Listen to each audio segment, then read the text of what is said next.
Welcome to Penrose Learning, where we make understanding easy. You start by confirming essential prerequisites.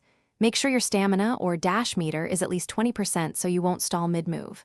Once done, bind your dash control to a comfortable button or key, L1, Shift, RB, so muscle memory kicks in.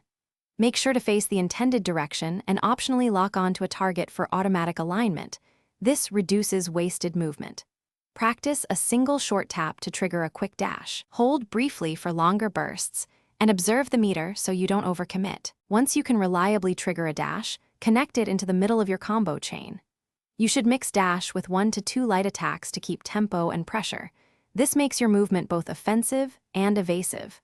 Make sure to tilt the stick or press a direction to change the dash arc or distance, because directional input alters reach and angle.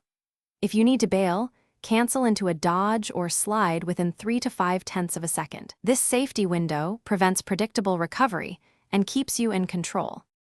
Finish your sequence by choosing a definitive follow-up.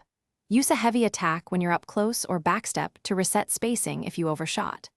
Once the dash ends, retreat momentarily and let the meter recover to roughly half before committing again so you avoid being caught.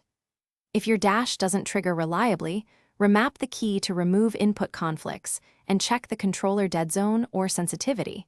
Recalibrating fixes missed inputs. Practice these small fixes, and you'll smooth out timing and consistency quickly.